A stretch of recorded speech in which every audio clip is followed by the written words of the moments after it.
কোনো অসুবিধা নাই, আমার কোনো অসুবিধা নাই, আমাকে বলি, আমি প্রশ্নটা বলি। জনাব তারেক রহমান রে বাংলাদেশে থাকা 1500 সংসদ পদপ্রার্থী, আমি ওটা বলি নাই, প্লাস আমি সংসদ বা যে পদপ্রার্থীর কেউ কথা যে বলি কেউ নাই, যে তাদের কেউ কথা যে কেউ ব্যবসা। যে কেউ আমি যে কেউ তাকে লন্ডনের 1500 কথা কোটি বলছি। টাকা দেয়, আমার কোনো আপত্তি নাই। আমি শুধু 1500 কোটি টাকা আমি দিতে এটা হবে ক্লিক কেন? করে দেখতে চাই যে এটা কোথা থেকে আসতেছে। আমার শোনেন, আমার দিতে হবে কেন? আমার যে নেতা, হ্যাঁ, আমি আমার নেতাকে পছন্দ করতেই পারি, আমার নেতার বিপদের সময় আমি তার পাশে দাঁড়াতেই পারি, পারি না? পারেন তো। এখানে কিন্তু কোনো নিষেধাজ্ঞা নাই, রাইট, এখানে কোনো নিষেধাজ্ঞা রাইট। নাই। এবং যারা সারা বিশ্বে বিভিন্ন জায়গায় ভালো ভালো জায়গায় আছে, তারা যারা বিএনপি করে, হ্যাঁ, তারা তার নেতার পাশে দাঁড়াতেই পারে। রাইট। আমি কিন্তু এই কথাটা বলছি। তার জন্য তাকে যে কিছু করতে হবে, সে তো এইটা সারাদিন কিছু করতে হবে না, কিছু করতে হবে না। একজন পাবলিক পার্সন হিসেবে আমাকে দেখাবে, পাবলিক পার্সন হিসেবে আমাকে দেখাবে তার টাকাটা কোত্থেকে আসতেছে। আপা একটু চাওয়া আমাদের। এটা আপনারা এক কাজ করেন, আপনারা সাংবাদিক, আপনারা আপনার মনে কি কখনো এই প্রশ্ন এসেছে?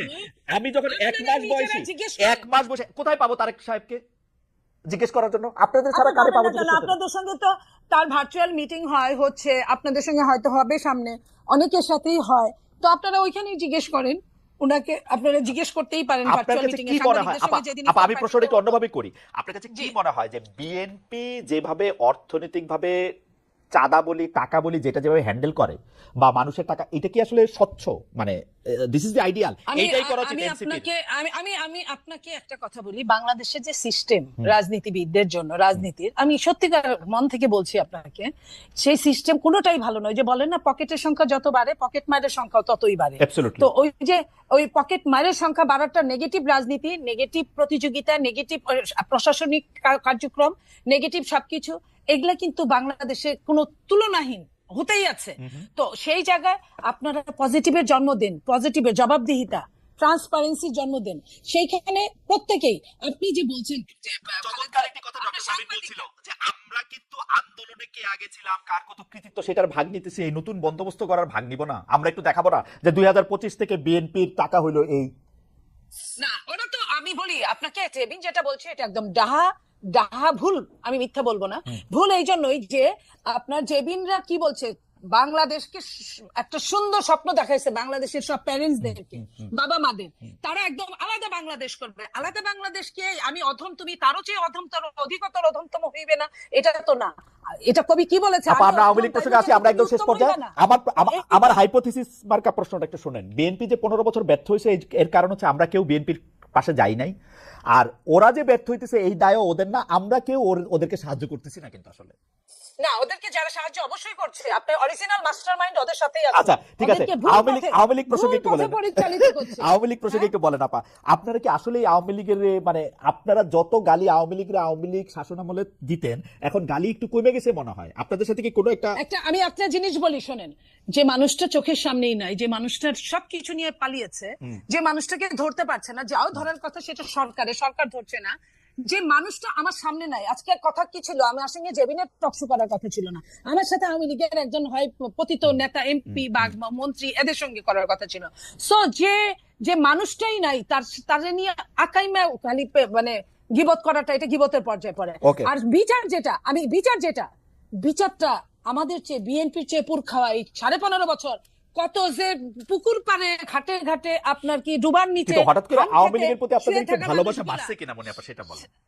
শোনেন, যে কোনো কষ্টে আছে, ভদ্রমহিলা বিদেশে আছে, দেশে আসতে না না না না, আমি ওটা বলছি না। ওরকম কোনো কষ্ট?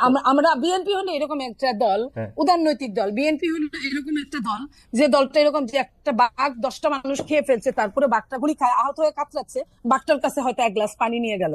এটা কিন্তু সৃষ্টিকর্তা এই বিধানটা দিয়ে দিয়েছে। তার মানে এই না যে বাঘের বিচার হবে না, এটা চায় না, এটা অবশ্যই চায়। কিন্তু বাঘটাকে, যেটা আমি আপনাকে লাস্ট বলি, যে ফাঁসি দণ্ডে আসামি, ফাঁসির যে আসামি, তাকেও কিন্তু মৃত্যুর আগে চেক করা হয় সে সুস্থ কিনা। সে যদি অসুস্থ হয়, তার কিন্তু ফাঁসি হয় না। আমি ওই কথাটাই বলছি। আমি অবশ্যই আওয়ামী লীগের বিচার আমাদের চেয়ে বেশি কেউ চাইতে পারে, এটা আমি বিশ্বাস করি। মনে আপা আপনাকে ধন্যবাদ। আমরা একদম শেষ পর্যায়ে শেষ প্রশ্ন নিয়ে, আসলে প্রশ্নটা এর আগে করার একটু যাবেন, কিন্তু আমরা আসলে মানে আমার ইন্টারাপশনের কারণে বা অন্য জায়গায় চলে যাওয়ার কারণে অর্থনীতি বিষয়টা নিয়ে বেশি আলোচনা করার জন্য এটা খুব আলোচনা আসে না। আমি প্রশ্নটা আবার করি, এইটা আপনি আপনার মতো করে উত্তর দেন। সেটা হচ্ছে, বিএনপি নিজেকে মধ্যপন্থী বলে থাকে, এনসিপিও নিজেকে মধ্যপন্থী বলছে, জাতীয় নাগরিক পার্টি নিজেদেরকে খুবই মধ্যপন্থী বলছে। বিএনপি রাজনীতির সঙ্গে আপনাদের পার্থক্যটা কোথায়?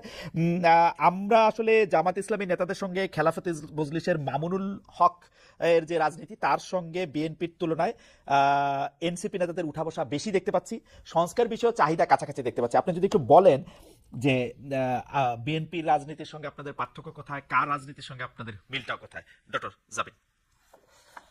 আহ, আমরা মধ্যপন্থী দল এবং এখানে যখন জাতীয় নাগরিক কমিটি থেকে যখন জাতীয় এনসিপি হয়, আমাদের এখানে কিন্তু অনেক এই জুলাই গণ অভ্যুত্থানপন্থী অনেক মানুষ কিন্তু বিভিন্ন মতে বিভিন্ন আদর্শের, কিন্তু তারা যখন জুলাইয়ের পরে দেশকে নতুন ভাবে দেখা শুরু করেছে বা এখন অবস্থার অনেক পরিবর্তন, নতুন ভাবে ভাবতে শুরু করেছে, তখন কিন্তু অনেকেই এই ছাত্র জনতার নেতৃত্বে যে নতুন দল সেখানে এসে যোগ দিয়েছে বা আগে কমিটিতে যোগ দিয়েছে। এখন এই জুলাই পরবর্তী বাংলাদেশ নিয়ে কিন্তু অনেকের ইচ্ছা, অনেকের আকাঙ্ক্ষা, অনেকের কন্ট্রিবিউশনের যে প্ল্যানিং, এগুলো সবকিছু চেঞ্জ হয়েছে। তো আমরা কিন্তু সবাইকেই কিন্তু যারা আমাদের সাথে আছেন, আমরা কিন্তু সবাইকে নিয়েই কিন্তু সামনে আগাতে চাই এবং এই বাংলাদেশ পন্থী যারা, তাদেরকে নিয়ে আগাতে চাই। কিন্তু এই যে ধর্মভিত্তিক রাজনীতি আসলে এনসিপি করবে না, কিন্তু যে একটা সামাজিক পরিসরে যে একটা ধর্মের যে একটা নিয়ম কানুন আছে, এটার প্রতিও কিন্তু আমরা শ্রদ্ধাশীল। তো এখানে কোনো কারো পন্থী হওয়া, কারো পাশ ঘেঁষা এরকম কোনো কিছু ব্যাপার না। আমরা একদম স্বতন্ত্রভাবে এখানে আসছি এবং আমি এটা এর আগে যেটা আপনার কথার জন্য আমি বলতে পারি নাই, যে এখানে ছাত্রদের নেতৃত্বে দলটা হয়েছে, ছাত্রদের এখানে গণ অভ্যুত্থানে নেতৃত্ব দানকারী অনেকগুলো ফেস এখানে আছে, কিন্তু এর সাথে কিন্তু পরবর্তীতে সিভিল সোসাইটি থেকে উল্লেখযোগ্য মানুষ এখানে যুক্ত হয়েছে, যারা হয়তো এখনো ওভাবে প্রাসঙ্গিক হয়ে ওঠে নাই আপনাদের কাছে, কিন্তু তারা কিন্তু এনসিপি কে একদম মূল জায়গা থেকে বা সাংগঠনিক পর্যায় থেকে কিন্তু খুব শক্তভাবে ধরে রেখেছে বা কাজ করছে। তো আমার কাছে মনে হয় যে এরা যখন আরো প্রাসঙ্গিক হবে, মানে এনসিপির যাদেরকে নিয়ে সামনে আগাচ্ছে তাদের থেকে এনসিপির নিজস্ব যাদেরকে নিয়ে দল গঠন হয়েছে, তারা যখন সামনে আসবে তখন ব্যাপারগুলো আরো পরিষ্কার ওকে, হবে।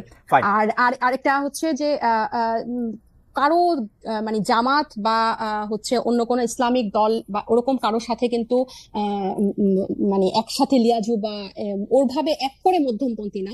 আমরা হচ্ছে যারা বাংলাদেশ পন্থী, যারা এখন নতুন করে বাংলাদেশকে দেখতে চায়, তাদের বিভিন্ন মত আদর্শ থাকতে পারে, কিন্তু এই গণ অভ্যুত্থানের পরে যারা অন্যরকম ভাবে বাংলাদেশকে দেখতে চায় এবং বিভিন্ন এই যে গণতন্ত্রের পথে, যে স্বৈরতন্ত্র থেকে গণতন্ত্রের যে একটা পথ, এই পথে যারা সাথী হতে চায়, তাদেরকে নিয়েই কিন্তু এনসিপি আগাচ্ছে। ডক্টর মোহাম্মদ ইউনূস জোর দিয়ে বলছেন যে তিনি আসলে নির্বাচনটি চান হচ্ছে ডিসেম্বর থেকে জুনের মধ্যে এবং সেই সময়ের মধ্যে নির্বাচন হবে, কিন্তু এনসিপির বিভিন্ন নেতৃবৃন্দকে আমরা বলতে শুনছি যে ডক্টর ইউনূসের সরকার আরেকটু বেশি সময় থাকলে ভালো হয়, 5 বছর ইত্যাদি। আপনাদের অবস্থাটা আসলে কি? ডক্টর ইউনূস যদি সংস্কার না করতে পারেন এবং ডিসেম্বর এবং জানুয়ারির মধ্যে নির্বাচন দিতে তিনি বাধ্য হন, সেই ক্ষেত্রে কি আপনারা ডক্টর ইউনূসের বিরুদ্ধে আন্দোলন করবেন যে না, আমরা নির্বাচনটা আরেকটু পরে চাই? না, আমার মনে হয় এটা আমরা বেশ কয়েকবার এটা ক্লিয়ার করেছি, এই সময়সীমা নিয়ে এনসিপির কোনো দাবি দেওয়া নাই। যে দুটা টাইমলাইন বলা হয়েছে ডিসেম্বর অথবা জুনের মধ্যে, উনি শুরু থেকেই ডক্টর ইউনূস দায়িত্ব নেওয়ার পর থেকেই দুটা সময়ের কথাই আমরা শুনছি। তো এই দুটার মধ্যেই আশা করি নির্বাচন হবে। আমাদের দাবি দেওয়া বা আমাদের কথা যে আমরা নির্বাচন প্রক্রিয়াটা নিয়ে আমরা প্রশ্ন তুলছি এবং যেগুলো মৌলিক সংস্কার এই নির্বাচনের আগে, কারণ আগে কিছুদিন আগেও 2-1 সপ্তাহ আগেও ইয়েটা ছিল যে এটা কি গণপরিষদের মাধ্যমে হবে না, ওনারা বলছেন যে পরবর্তীতে, কিন্তু এখন তো ব্যাপারটা এমন হয়ে গেছে যে ওনারা সংস্কারই, এদের কিছু সংস্কারই ওনারা চান না, ওনারা প্রধানমন্ত্রীর ক্ষমতাও কমাতে চায় না। সো এখন বিতর্কটা আমার মনে হয় অন্য জায়গায় বা আমাদের তর্কটা অন্য জায়গায়। এখন কিন্তু সময় বা আপনাকে ধন্যবাদ।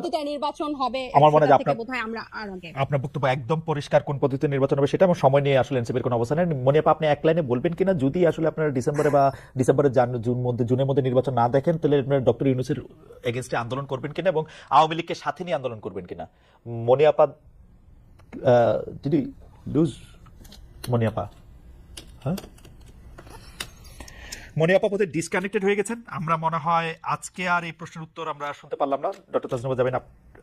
মনিয়াপা ইজ ব্যাক। মনিয়াপা, আপনি 1 মিনিট আমাদেরকে বলবেন কিনা যে আপনি কি মনে করেন যে ডক্টর ইউনূসের নির্বাচন যদি ডিসেম্বরে বা জুনের মধ্যে যদি না হয়, তাহলে আপনি আন্দোলন করবেন কিনা? দেখেন, নির্বাচন তো আসলে এটা ইন্টারিম গভর্নমেন্ট মানে অনেকটা তত্ত্বাবধায়ক সরকারের মতোই আমরা ভেবেছিলাম।